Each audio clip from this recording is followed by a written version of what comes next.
ध्यान से आज की कथा सुनना कि एकादशी का आपसे आपसे आपके बच्चे पूछेंगे, मम्मी हम भगवान विष्णु का दर्शन करते हैं, हम राम जी का दर्शन करते हैं, हम कृष्ण भगवान का दर्शन करते हैं, हम भवानी माता का दर्शन करते हैं, हम शंकर जी का दर्शन करते हैं, हम सारे देवी देवताओं का दर्शन करते हैं, पर ये एकादशी माता तो कभी नजर ही नहीं आती। पूछेंगे कि नहीं पूछेंगे कि तुम जिस एकादशी का व्रत करते हो इनका जन्म कहां से हुआ, कहां जन्मी थी? एकादशी की जन्मस्थली कहां है? भाई भगवान कृष्ण की जन्मस्थली तो मथुरा है, श्री राम जी महाराज की जन्मस्थली बोल दो जम के अयोध्या है।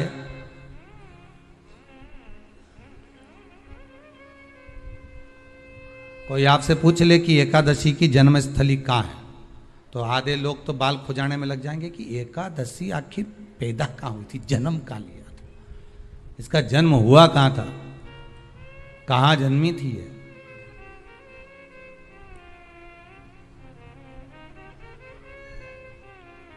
इसका जन्म स्थल है कहां? और अगर मान लो जन्म स्थल एकादशी का है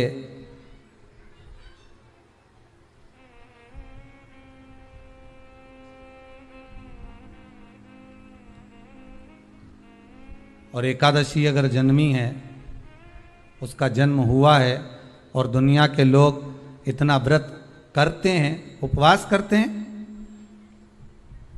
तो फिर इसका जन्म स्थल कहां होगा? तो कहा इसका जो जन्म स्थल है वो बद्रीनाथ। कहां पर है? बद्रीनाथ। और उस बद्री विशाल में भी एक गुफा जिसका नाम है हेमवती। क्या नाम है? हेमवती। उस गुफा में एकादशी का जन्म स्थल है। बद्री विशाल में हेमवती गुफा जो 12 योजन अंदर प्रवेश करने जितनी है, 12 योजन की गुफा के अंदर, हेमवती के अंदर एकादशी का प्रागट्य हुआ था, एकादशी का जन्म हुआ था।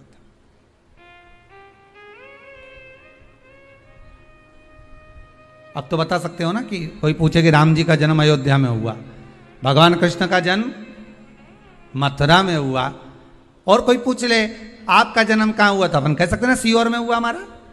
और आपसे कोई पूछे कहाँ हुए तो कहीं इंदौर में हुए कि देवास में हुए कि भोपाल में हुए कि मुंबई में हुए कि पूना में हुए, आपका तो बता दोगे। पर बच्चे आपसे पूछ ले मम्मी तू इतनी एकादशी का व्रत करती है, एकादशी का तू व्रत करती है और सबको करा देती है कि वल्लभ कुल की एकादशी करो, भले बकरी जैसे चरो पर एकादशी करो, और सबको एकादशी कराया, तो कोई पूछ ले कि एकादशी का जन्म कहाँ हुआ था, तो आप कह सकते हो कि बद्री विशाल में, हेमावती में, बद्री विशाल के हेमवती गुफा के अंदर जो 12 योजन की गुफा है, उस गुफा में एकादशी का जन्म हुआ। कब हुआ?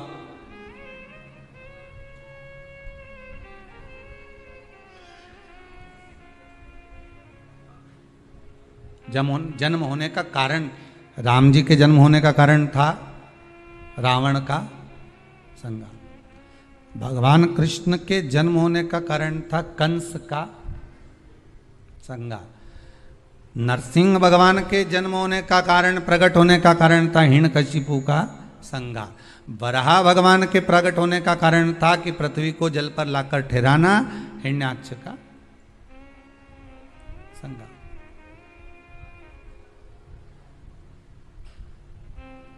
तो फिर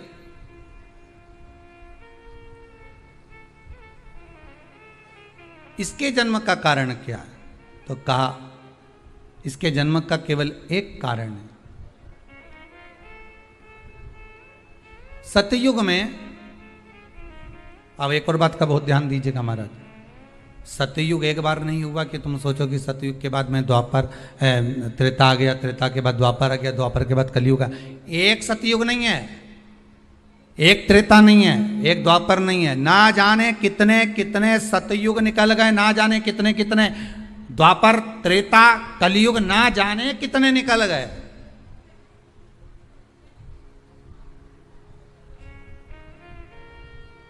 और आप और हम जैसे भी इस पृथ्वी पर ना जाने कितने, अरे जम के तो बोलो, निकल गए। पृथ्वी वहीं की वहीं है, जिस मकान में रहते हो वो मकान भी वहीं की वहीं है। बस कभी कभी एकदम प्लाट हो जाता है, फिर उस पर वापस बन जाता है, फिर क्लीन, फिर बन गया, फिर क्लीन, फिर बन गया। ना जाने कितने कितने कितने कितने जन्म हम ले चुके हैं, और हमारे भी आगे का जन्म कितने जन्म होते रहेंगे। जमीन वहीं की वहीं रह जाएगी और अपन चले जाए, बस वो जगह वहीं रह गई। जो पहले परदादा जी की थी, दादाजी को मिल गई, दादाजी की थी, पिताजी को मिल गई, पिताजी की थी, उनके बेटे को मिल गई, उनके बेटे से उनको बेटों को मिल गई। मिलते मिलते मिलते मिलते कब वो जमीन भी बिक गई समय की अवस्था में, फिर दूसरे की हो गई। और हम सोच कर रह गए कि ये हमारा है, हम इसके लिए लड़ाई करें, झगड़ा करें। हम केवल इस जमीन के लिए, जरा सी प्रॉपर्टी के लिए अदालत में खड़े, अपना समय बर्बाद कर दिए और जो पाना था वो छोड़ दिया।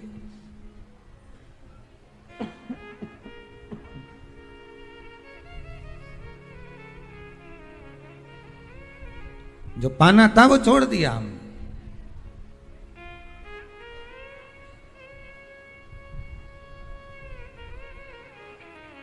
असली रजिस्ट्री तो ये शिव महापुराण की कथा है, जिसमें बैठकर आप 3 घंटा भगवान की भक्ति को जो धारण कर रहे हो, 3 घंटा जो भगवान की कथा को आप श्रवण कर रहे हो, 3 घंटा जो भगवान की भक्ति में आप डूबे हुए हो, 3 घंटा जो भगवत स्मरण में आप लगे हुए हो, बस यही असली रजिस्ट्री है, यही वहाँ काम आने वाली है। इसके सिवाय कुछ काम नहीं आएगा। धन दौलत माल खजाना सब पड़ा की पड़ा रह जाना,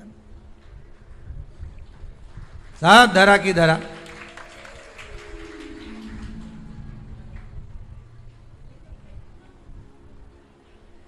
रह गया।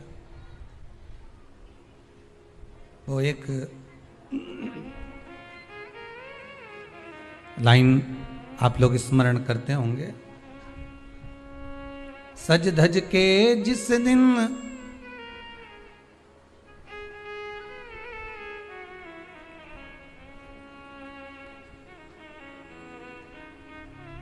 सज धज के जिस दिन मौत की शहजादी आएगी, न सोना काम आएगा न चांदी आएगा। अलमारी में धरा की धरा रह जाएगा, लॉकर में पड़ा की पड़ा रह जाएगा। लॉकर में पड़ा की पड़ा है, अलमारी में धरा की धरा है। कपड़े भी सारे घड़ी बने की बने रहे, कपड़े भी धरे की धरे रह गए और सब पड़ा रह गया। कि छोटा सा तू कितने बड़े अरमान हैं तेरे, मट्टी का तू सोने जैसे मान है तेरे। मट्टी की काया एक दिन मट्टी मिल जाएगी, न सोना काम आएगा न चांदी आएगी, न सोना काम आएगा न चांदी आएगी। सज धज के जिस दिन मौत की शहजादी आएगी, ना सोना काम आएगा ना चांदी आएगी, ना सोना काम आएगा ना चांदी आएगी। सब पड़ा रह जाएगा, धरा की धरा रह जाएगा, सब पड़ा की पड़ा रह गया, जीव चला गया। झगड़ा करा, लड़ाई करी, विवाद करा, खूब झगड़े पर मिला क्या? इतनी सी जमीन है, इतनी।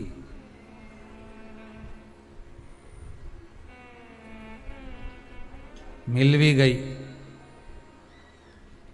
हो गया, मान लो तुमको मिल गई लड़ाई झगड़ा में। यहाँ तो शिव महापुराण की कथा कहती है कि माता पिता के आशीर्वाद से बड़ी दुनिया में कोई प्रॉपर्टी नहीं है। माता पिता के आशीर्वाद से बड़ी दुनिया में कोई दौलत नहीं है। कि जिस घर में माँ बाप की इज्जत नहीं होती, उस घर में देखना कभी बरकत नहीं होती। सही प्रॉपर्टी, सही जमीन, सही जायदाद, सही धन, सही दौलत, सही संपदा तो माता पिता का आशीर्वाद है।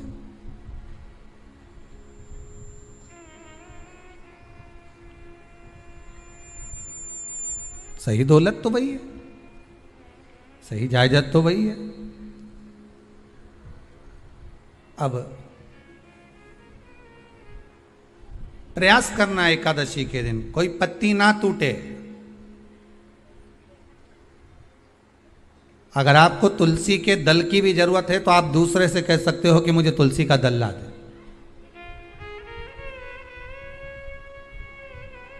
पर मेरे हाथ से मैं किसी को कष्ट ना दूं। कितने तपबल से एकादशी की उत्पत्ति हुई है, कितने तपबल से। महाराज सतयुग एक नहीं आया, ना जाने कितने सतयुग आ गए। द्वापर एक नहीं आया, ना जाने कितने द्वापर। त्रेता एक नहीं, ना जाने कितने त्रेता। कलयुग ना जाने कितने हुए, और अपने जैसे भी ना जाने कितने। तो कभी कभी तुम अहंकार भी मत करना। अपने भीतर यह अभिमान नहीं आना चाहिए कि आपके बराबर कोई दान नहीं कर सकता। किसी के भीतर यह अहंकार ना आए कि हमारे बराबर कोई ये नहीं कर सकता, हमारे बराबर ये कोई बोल नहीं सकता, हमारे बराबर ये कोई होड़ नहीं कर सकता। नहीं नहीं, अहंकार को छोड़ दो।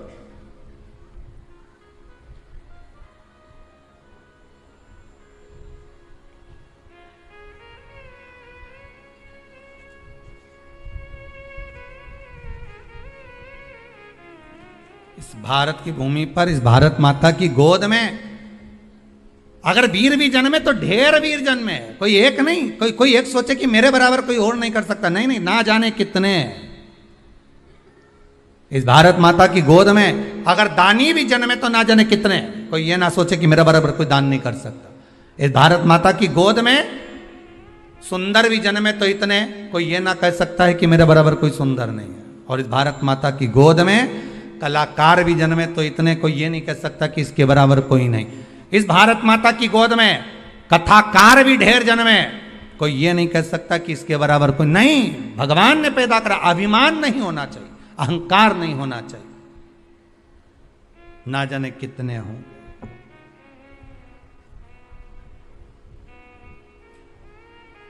ना जाने कितने।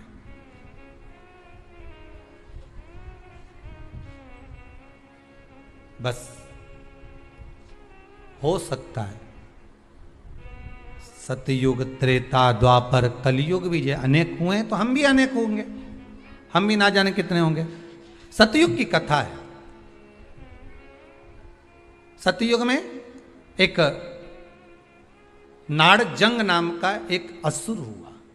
देखिए, एकादशी के जन्म की कथा शायद आपने जिंदगी में कभी सुनी ना सुनी जीवन में, पर इस जीवन में मनुष्य की देह प्राप्त कर कर अगर आप शंकर की शिव महापुराण की कथा सुन रहे हो तो एक एक संवाद को अपने जीवन में उतार कर रखना, जिससे कई माताएं कहती है गुरुजी पहले हम ये चीज नहीं जानते थे, पर आपसे श्रवण कर कर ही तो कुछ मिलेगा। आने वाली पीढ़ी को हमको ज्ञान देना है। सियोर वाला महाराज तो 3 घंटा 2 बजे से 5 बजे तक आस्था चैनल पर, फेसबुक पर, यूट्यूब पर कथा बाज देगा। इसके बाद जवाबदारी आपकी है। कथा सुनने के बाद जवाबदारी आपकी है कि आपके बच्चों को शाम को भोजन कराते समय, आप रात्रि को अपनी बहन से बात करते समय, आप रात्रि को अपने रिश्तेदारों से बात करते समय उनसे भी प्रश्न कर सकते हो। क्यों? आज तूने कथा सुनी थी? आज अपने एकादशी के जन्म की कथा सुनी कि एकादशी कब पैदा हुई, एकादशी का जन्म कब हुआ। कौन सी जगह पर जन्मी थी? अपने को मालूम था कि राम जी कहाँ जन्मे, अपने को मालूम था भगवान कृष्ण कहाँ जन्मे, अपने को मालूम था नरसिंह भगवान कहाँ जन्मे, पर अपने को एकादशी का जन्म कहाँ हुआ ये नहीं मालूम था। आप अपनी बहन से, अपने रिश्तेदारों से बात कर सकते हो। 3 घंटे की कथा तो आप यहां श्रवण कर लेते हो आस्था चैनल के माध्यम से, फेसबुक और यूट्यूब के माध्यम से। इसके बाद की जवाबदारी आपकी है कि इस कथा का प्रसाद आप किस किस को दे रहे हो। आप कथा का फोन लगाकर किस किस को बोल रहे हो कि 2 बजे से 5 बजे तक कथा आ रही है? सुनो, व्रत शिव महापुराण की कथा है। व्रत उपवास जो अभी तक करते आए हैं उसी को सुन रहे हैं कि अब कैसे करना चाहिए। करते तो आए पर उसको करना कैसे? कहां जन्म ले लिया? तो कहा महाराज बद्रीनाथ। कब जन्मी एकादशी? एकादशी का जन्म कब हुआ? तो कहा एक नाड़ाजंग नाम का सुर था, राक्षस, जिसके पुत्र का नाम था मुर। क्या नाम है? मुर। मुरदैत्य। ये मुरदैत्य इतना विशालकाय था, इतना विशालकाय था, रहने वाला चंद्रावती नगर का था। कौन से नगर में रह रहा था? चंद्रावती नगर। बड़ा विशालकाय।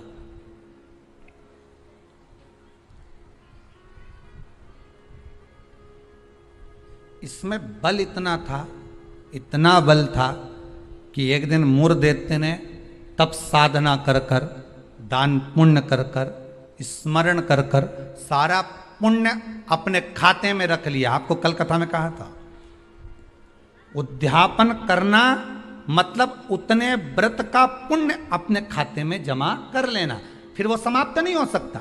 उस पर सील ठप्पा लग गया मतलब ये प्रॉपर्टी तुम्हारी हो गई। उद्यापन करना मतलब ये इतने व्रत तुम्हारे खाते में चले गए। अब ये व्रत तुम किसी को ना तो कहीं जा सकते हैं ना छिन्न हो सकते, क्योंकि इसका तुमने उद्यापन कर दिया, उस पर सील ठप्पा लग गया, उसकी रजिस्ट्री हो गई, वो आपका हो गया।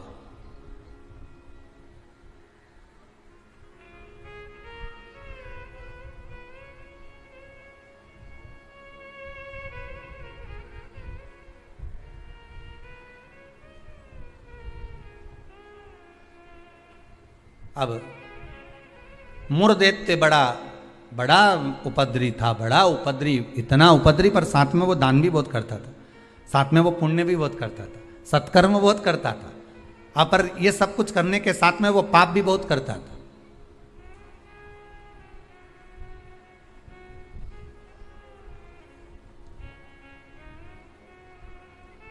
बहुत पाप करता था, पुण्य के साथ में पाप भी बहुत करता था। होता है व्यक्ति पुण्य के साथ में पाप कर भी देता है।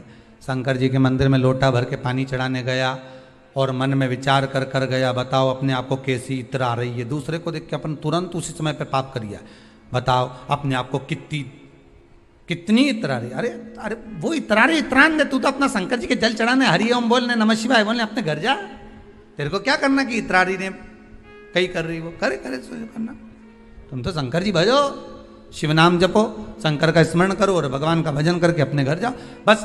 पर मुरदैत्य पुण्य भी करता था तो पाप बहुत करता था। इतना पाप कर्म था, इतना पाप कर्म था कि वो घबराए नहीं, बस पाप ही पाप में लिप्त हो जाए। समय आया, एक बार ये मुरदैत्य पहुंच गया अमरावती, अमरपुर, भगवान वैकुंठ अधिपति के उस भवन में जहां 33 कोटि देवता सदा विराजमान रहते हैं। ऐसे सुंदर आनंद में भगवान के धामों में पहुंच गया। और जिस इंद्रलोक में जाता तो इंद्र को पकड़कर जमीन पर फेंक देगा। अब बहुत अच्छे से सुनिएगा महाराज, देवता ऊपर जब युद्ध करते थे और युद्ध के मैदान से नीचे गिरते थे तो मृत्यु लोक में नहीं आते थे। कहां नहीं आते थे? मृत्यु लोक में। पर मुरदैत्य इतना बलवान था कि देवताओं को जब पकड़कर फेंकता था तो किसी लोक में नहीं जाते थे, मृत्यु लोक में ही जाते थे। अब बल देखिए कितना प्रबल होगा। कोई लोक नहीं, ऊपर से फेंका तो डायरेक्ट नीचे।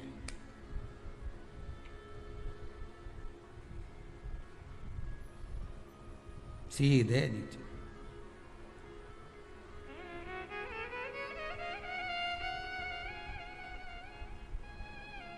जितने लोक उतने देवता, और जितने लोक उतने देवता। अब इसने सोचा इतने सारे देवताओं को अलग अलग गिराने कब तक जाऊंगा, तो इसने क्या करा, आज चढ़ गया सारे लोकों पर, और लोकों पे चढ़कर जो नृत्य करना प्रारंभ करा, जम जम के नाचना, तो सारे लोक हिलने लगे, और जितने उसमें 33 कोटि देवता रह रहे थे सब मृत्यु लोक में गिर गए। अब सारे लोक में किसका राज्य हो गया, जम के बोलिए जरा, उस मुर दैत्य का। सारे लोग खाली, मुर दैत्य का राज्य। सारे देवता इकट्ठे होकर शंकर भगवान के पास में गए, क्योंकि मृत्यु लोक में आ गए तो मृत्यु लोक में कहां जाएंगे। आपको पहले भी कथा में कहा, मृत्यु लोक में जन्म हुआ है आपका, आप पृथ्वी पर जन्मे हो, और मृत्यु लोक में जन्म लेने के बाद अगर आप मन में सोचो कि हम शंकर की आराधना क्यों कर रहे हैं, अरे मृत्यु लोक में जन्म लेने के बाद शंकर की आराधना ही मूल है, शिव की आराधना ही जरूरी है।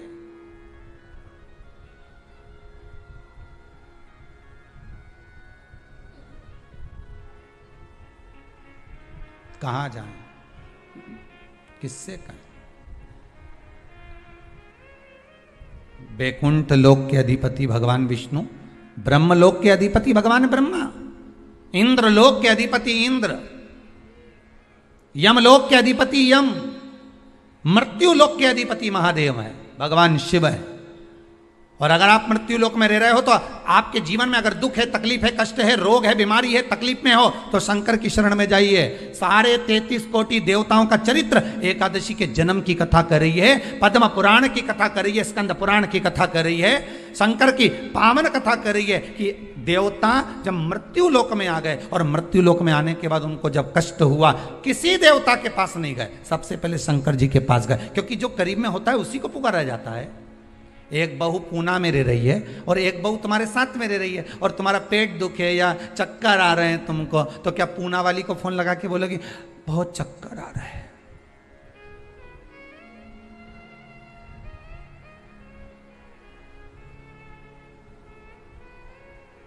पूना वाली आएगी, अरे बोलो जम के तो बोलो। मुंबई वाली आएगी, भाई इंदौर वाली जो जहां रह रही है वो नहीं आएगी, और जो जिससे कहना था उससे तो कहा नहीं, जो पास में रह रही है जरा सी देर में आवाज लगा देती, दरवाजा बड़ीक देती, घंटी बजा देती, चिल्ला कर बोल देती, फोन कर देती, आवाज लगा देती और कह देती बेटा जल्दी आप, बहू दौड़ कर आ, दौड़ कर आ, दौड़ कर।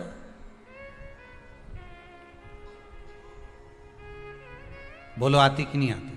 कितना भी झगड़ा हो, कितनी भी लड़ाई हो गई हो, तो भी किसी को तकलीफ में है तो ऐसी कोई बहू नहीं होती जो दौड़ कर ना आए। तकलीफ में होगी, भले कितना भी झगड़ा कराओ, कितनी भी लड़ाई करियो, कितना भी विवाद हो, दौड़ के आ गए और आई तुरंत, क्या हो गया मम्मी, बस मेरे को चक्कर आ रहा है। अब तुमने पूना वाली को बुलाया, इंदौर वाली के बुलाया, बड़नगर वाली के बुलाया, ने पीपर ठौन वाली के बुलाया, ने नीमच वाली के बुलाया, सब क्या बुलाया तुमने, पर तुमने उसको नहीं बुलाया जो पास में थी।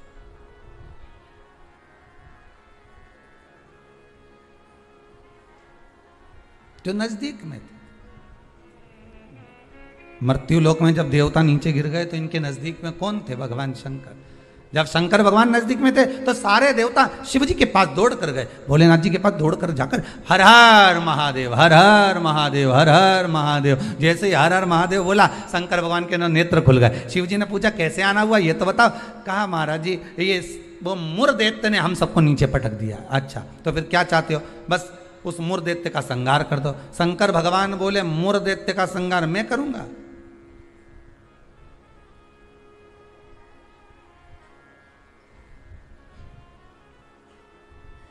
मैं नहीं कर सकता। क्यों? उसका संहार भगवान विष्णु करेंगे। उनसे जब कहो जाकर, तो भगवान विष्णु तो हमारे, हम 33 कोटि देवता नीचे नजर आ रहे, पर भगवान विष्णु कहीं नजर नहीं आ रहे। हमको तो लग गया ऊपर से पटका होगा तो वो नीचे चले गए होंगे। भगवान नहीं दिख रहे हमको, हमें नजर नहीं आ रहे, हम कहां ढूंढे उनको? ये हमारी दृष्टि है। हमारी दृष्टि से भगवान को हम देखने का प्रयास करेंगे ना, भगवान नहीं मिल सकता। भगवान को पाने के लिए भीतर की दृष्टि चाहिए, आत्मा की दृष्टि, मन की दृष्टि चाहिए। हमारी दृष्टि पे तो चश्मा लगा होता है, हाँ, ब्लैक कलर का लगा है तो ब्लैक दिखेगा, नीला लगा है तो नीला, पीला लगा है तो पीला, हरा लगा है तो हरा। उसी तरह हमारी दृष्टि पर चश्मा लगा है, कामी होगा तो कामी दिखेगा, लोभी होगा तो लोभी दिखेगा। चोर को चोर नजर आता है, साहूकार को साहूकार नजर आता है, बेईमान को बेईमान नजर आता है, ईमानदार को ईमानदार नजर आता है, धर्मात्मा को धर्मात्मा नजर आता है, पुण्यात्मा को पुण्यात्मा नजर आता है। साहूकार को साहूकार दिखेगा, ईमानदार को ईमानदार दिखेगा, ढोंगी को ढोंगी नजर आएगा, पापी को पापी नजर आएगा, कपटी को कपटी नजर आएगा। आप जैसा चश्मा लगाए होगे, सामने वाला व्यक्ति वैसा नजर आएगा। आप अपनी आंखों का इलाज अच्छा करवाओ, सामने वाला व्यक्ति अपने आप ही अच्छा नजर आने लगेगा, अपने आप। हमारी सास तो हमेशा हमारा बुरा ही सोचती है। सास बुरा नहीं सोचती, चश्मा गड़बड़ हो गया, समझ गए? अरे बोलो तो, समझ गए ना? चश्मा गड़बड़ हो गया मतलब दृष्टि गड़बड़ हो गई। हमने देखा हमारी सास हमारा बुरा सोचती है, मतलब बुरे हम हैं, हम सोच रहे हैं बुरे। अगर अच्छा सोचते तो कह देते हाँ है तो सास ना, इन्होंने मेरे पति को जन्म दिया है, और मेरे पति को जन्म दिया। जब पति इतना प्रेम से मेरे से व्यवहार करे तो सास क्यों व्यवहार खराब करेगी? अरे बोलो तो, करेगी। जब पति तेरे लिए जेब में भर के गजक लाए,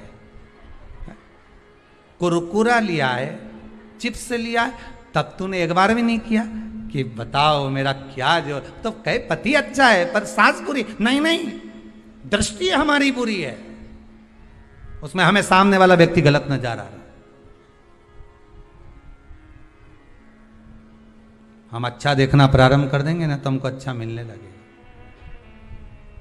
बुरा जो देखन में चला और बुरा न मिलया कोई, कौन मिला फिर बुरा?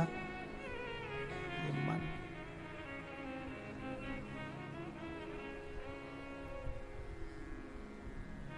इस मन को बुरा कहा। मैं नहीं मार सकता मुर्देत्य को, भगवान विष्णु मारेंगे। भगवान विष्णु कहाँ मिलेंगे? क्षीर सागर में शयन कर रहे हैं, जाइए। सारे देवता पहुंच गए क्षीर सागर, प्रभु कृपा करिए। भगवान विष्णु ने पूछा क्या हुआ? वो मुर्देत्य ने आक्रमण कर रखा है, सांप को उठा उठा के पटक दिया, एक भी नहीं बचा, सारे लोग खाली पड़े। अच्छा फिर मां कौन बैठा? तो क्या मुर्देत्य बैठा अकेला? हाँ,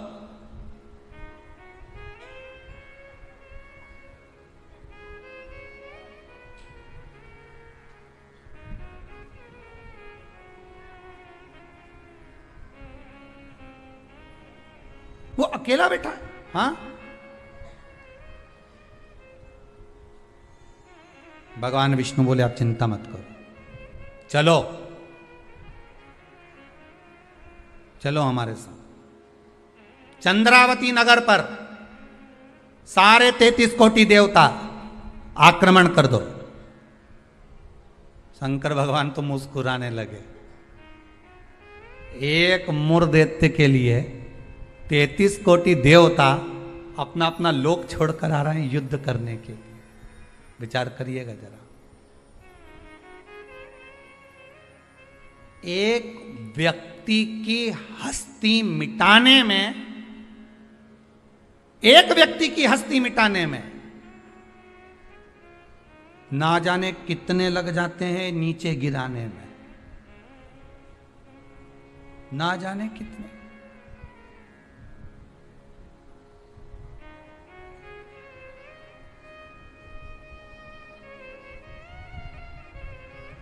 जब व्यक्ति मर जाता है तो दुनिया के लोग रोते हैं, बेचारा मर गया। और जो मर गया उसको वापिस जिंदा कर दे भगवान तो फिर खो जाते हैं, फिर उड़ गया, वापिस उड़ गया। फिर ना जाने कितना मेहनत करेगा, कितना कमाएगा, ना जाने कितनी बिल्डिंग बना लेगा, ना जाने कितना धन जोड़ लेगा, खो गए। मरा तो रो गए। संसार का नियम है, एक व्यक्ति की मूर्धदेत्य की मात्र हस्ती को मिटाने के लिए सारे आ गए, पर 33 कोटि देवता 15 मिनट नहीं लगे मूर्धदेत्य को। 15 मिनट में मूर्धदेत्य ने सारे देवताओं को हिला दिया, भाग गए। सारे 33 कोटि देवता भाग गए। तब भगवान विष्णु अकेले युद्ध के मैदान में थे, अकेले युद्ध के मैदान। और अकेले भगवान विष्णु जब युद्ध के मैदान में युद्ध प्रारंभ करा, भगवान ने उठाया सुदर्शन चक्र और भगवान ने उठाकर सुदर्शन चक्र को फेंका।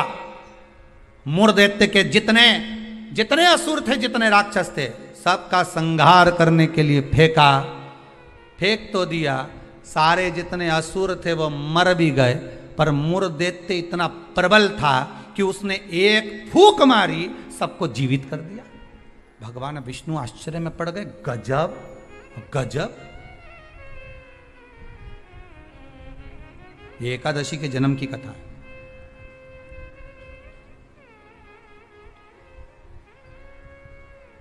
गजब हो गया, इतने सारे मरे और एक क्षण में भगवान ने तो सुदर्शन फेंका ने, सब घूम के गया ने, सबके मार के आया। उनके तो 1 घंटा, आधा घंटा, 15 मिनट, 10 मिनट, 5 मिनट लगे होंगे। इसने तो एक फूंक मारी, जो यहां से चालू करा, हैप्पी बर्थडे ने टू यू, एक फूंक में ही सब निपटा दिया। ले, सब जाग गया, सब। जैसे वो 11 साल होए तो लोग 11 मोमबत्ती जला। हमारे यहाँ तो कहीं नियम नहीं है, हिंदू धर्म के शास्त्र के अनुसार ये नियम नहीं है कि मोमबत्ती को बुझाओ कि दिया बुझाओ। हमारे यहाँ तो जन्मदिन मनाओ तो दिया जलाओ। और पहले बात तो जन्मदिन मनाओ तो पहले सोच के मनाओ कि 14 साल के हो गए, मतलब भगवान के करीब जाते जा रहे हैं, करीब। 35 साल के हो गए, मतलब 36वें में लग गए, उसकी ओर करीब पहुंच गए। जैसे जैसे उम्र बढ़ती जा रही, तुम तो केक काट रहे हो, ऊपर तो नगाड़े बज रहे हैं, भेरू आने वाला है, ऊपर नगाड़े बज रहे हैं। 68 का हो गया, गांव के लोग जन्मदिन मना रहे, ऊपर कह रहे तैयारी कर लो रे, थोड़ा और बचा है, आने वाला है।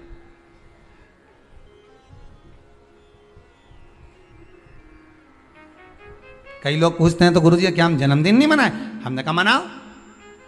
तो आप तो ऐसा बोलते हो। हमने कहा जन्मदिन मनाना मतलब हम तो समझ जाते हैं कि ये जन्मदिन इसलिए मना रहे हो क्योंकि तुम्हें खुशी है भगवान के पास जाने की, इसलिए मना रहे हो कि अब हम भगवान की ओर करीब हो गए, हम और करीब हो गए, हम और करीब हो गए। अरे जन्मदिन आता जाए तो विचार करते जाओ कितने साल निकल गए। ना राम नाम लीनो ओ तूने भरी जवानी में, तो डूब के मर जा रे चुल्लू भर पानी में। अरे काय जन्मदिन मनाओ तो विचार करिए कि हमारा जन्मदिन हम क्यों मना रहे हैं, किस लिए मना रहे हैं, कहाँ जा रहा है, हमारा समय निकले चले जा रहा है। ना राम गाए ना कृष्ण गाए ना शंकर का स्मरण करा, यूं ही गवा दिया। और बच्चा कुचा था तो जन्मदिन आदि रात को मेन रोड पे गाड़ी को खड़ा करके बोनट पे केक रख के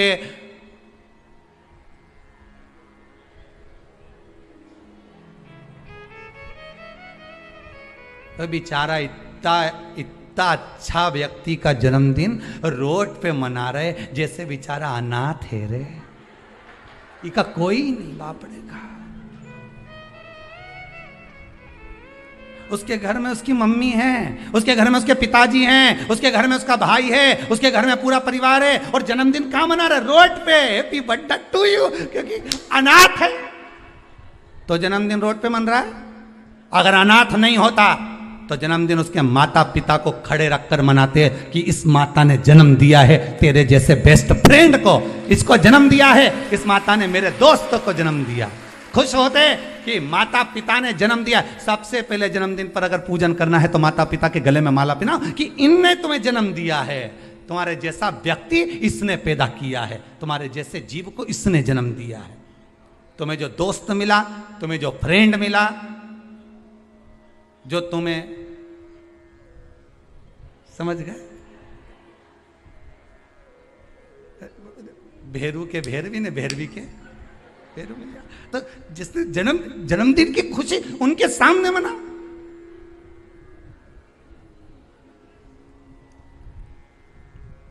चले गए रोड पे, गाड़ी खड़ी कर ली, केक काट लिया, आधी रात को बम फटाका फोड़ लिया, बस। क्या मतलब? वो अनाथ नहीं है, वो अनाथ नहीं है। उसके सिर पर उसके माता पिता का हाथ।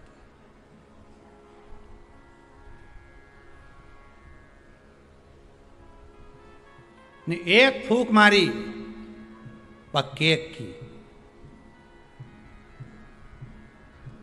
सारी मोमबत्ती बुझा दी। और इस मुर्देत्य ने एक फूंक मारी ने जितना गिरा पड़ा था नहीं सबके जगा दिया एक ही में।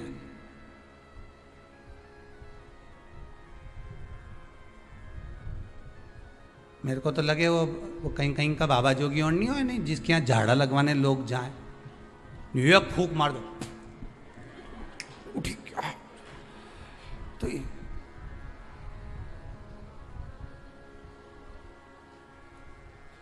देखा, एक फूंक में उठ गया। तो जो उठा उससे पूछा कितना समय से बीमार पड़ा था ने, महाराज जी ने एक फूंक मारी ने उठ गया। वो बोला फूंक से उठा नहीं हूं, महाराज जी के मुंडा में ऐसी बदबू आई थी, एक बार में उठ गया। इसलिए भगा, ये दूसरी मार देगा फूंक तो निपटी जाऊंगा, तो मैं जाऊं। और कह गया महाराज जी के कान में, कहीं पायरिया की कहीं बीमारी में मरी तो नहीं मुंडा में, फूंक में उठ।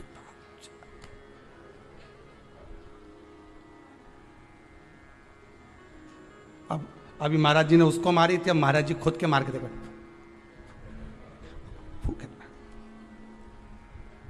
मुर्देत्य ने जो फूंक मारी ने सब पड़िया ने सब उठी गया एक साथ, सारा की सारा उठ के बैठ गया। अब तो भगवान भी सोचे क्या करें। भगवान ने सुदर्शन को वापस लिया, गदा का प्रहार करा। गदा युद्ध हजारों वर्ष तक चला मुर्देत्य के साथ, 1000 वर्ष तक गदा युद्ध चला है भगवान विष्णु का। गदा युद्ध में जब भगवान विष्णु हार गए तब मल्लाह युद्ध प्रारंभ हुआ। कहते हैं हजारों वर्ष निकल गए, 10, 20, 25, 50 हजार वर्ष केवल मल्लाह युद्ध में निकल गए भगवान विष्णु के, तो भी नहीं हारा।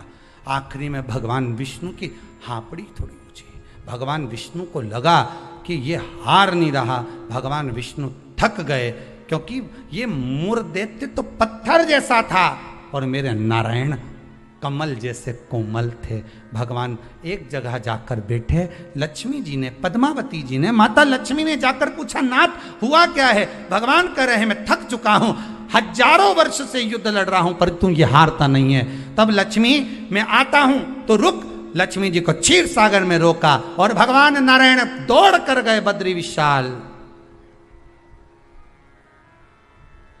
हेमवती गुफा में प्रवेश कर गए। 12 योजन की उस गुफा में मेरे भगवान प्रवेश कर गए। जाकर मेरे नारायण सो गए, क्योंकि इतने थक चुके थे।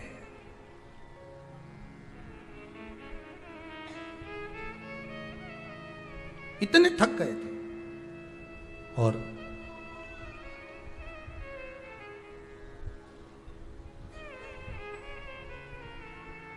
इतने थक गए भगवान, इतने थक गए, सो गए। मुर्देत्य भगवान के पीछे पीछे दौड़ कर आया कि आखिर ये जा कहां रहे हैं,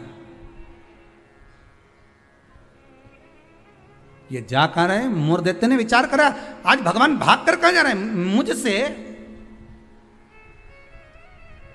केवल वो काल्यावन को देखकर भगवान युद्ध का मैदान छोड़कर नहीं भागे थे, यहाँ मुर्देत्य को देखकर भी भगवान युद्ध का मैदान छोड़कर भागे थे। भगवान का नाम था रणछोड़ राय। कहाँ जा रहे हैं, किस जगह जा रहे हैं, जा रहे चले।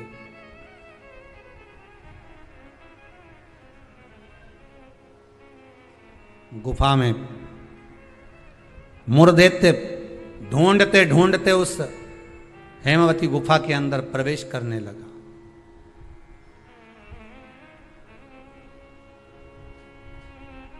वहां पर हेमवती गुफा में जैसे ही प्रवेश करा, उस समय पर पाप पुरुष, कौन सा पुरुष है? पाप। व्यक्ति का जो पाप होता है, जब वो पुण्य वाली जगह पर जाता है, सत्कर्म वाली जगह पर जाता है, तो उसका जो पाप पुरुष है, उसका जो पाप है, वो उसके सामने आकर खड़ा हो जाता है। बहुत ध्यान देना।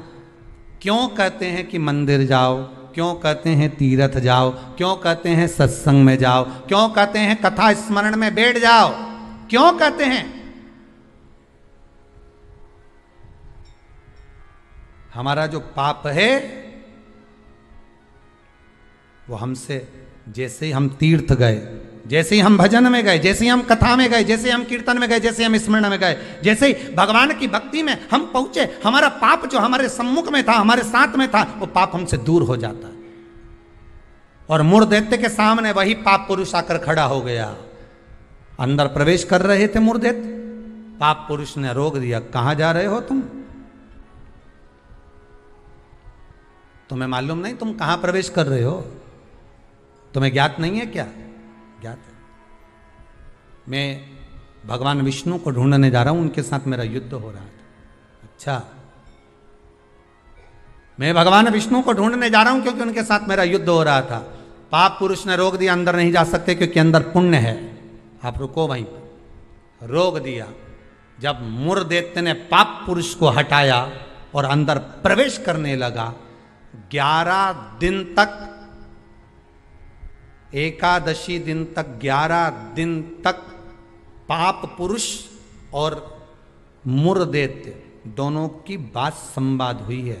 पाप सामने है, मूढ़ दैत्य प्रवेश कर रहा है, बीच में पाप अड़ा पड़ा है। और वहीं बस उस 11 दिन में क्या हुआ कि 11 दिन में भगवान विष्णु के शरीर से एक स्त्री ने जन्म ले लिया। एक कन्या ने, एक स्त्री ने, एक नारी प्रकट हो गई। नारी प्रकट है। मार्गशीर्ष मास कृष्ण पक्ष एकादशी के जन्मदिन की तारीख बता रहा है। जैसे भादो कृष्ण अष्टमी, किसका जन्म है? भगवान कृष्ण का। चैत्र की नवमी, बोलते जाओ, राम जी का।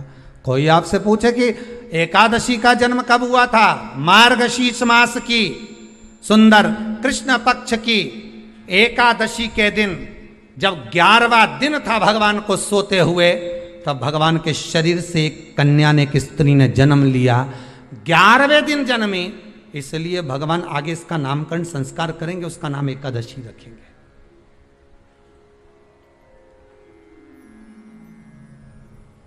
इसी को कहते उत्पत्ति एकादशी, उत्पन्ना एकादशी। प्रकट हो आप पुरुष ने देखा कि कोई कन्या आ रही, बड़ी सुंदर है, बड़ी सरल, बड़ी अच्छी दिख रही है। और पाप पुरुष ने देखा इतनी सुंदर कन्या, इतना सुंदर उसका स्वरूप।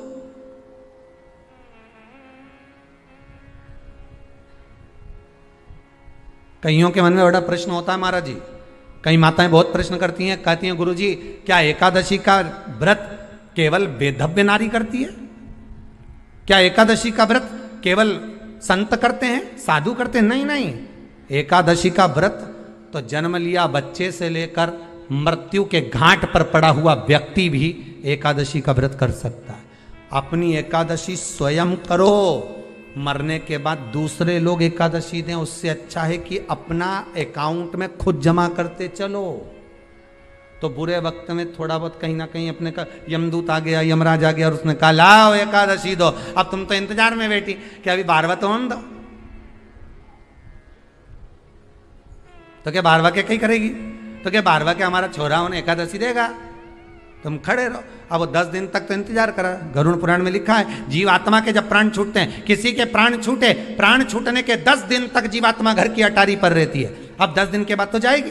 अब तुम तो कह रही अभी रुक जाओ रे, अभी अभी कहाँ जा रहे हो, अभी एकादशी मेरे को मिलेगी, महाराज छोरा देगा, बहू देगी, बड़ी बहू देगी, छोरा देगा, पोता देगा, पोती देगी, नाती देगा, पंती देगा। और पंडित जी जब बैठे संकल्प दिलाया, बोलो तुम्हारे दादाजी के कितनी एकादशी दोगा, तो क्या हमने 5 दी, कोई कि हम 14 दी, कोई कि हम 10 दी, कोई कि हम 3 दी, कोई कि हम 2 दे दिए। तो कहीं दादाजी कहीं भिखारी था? ये दादाजी की कथा नहीं, अपनी कथा। अपन क्या भिखारी है जो दूसरे की एकादशी लेकर जाएंगे?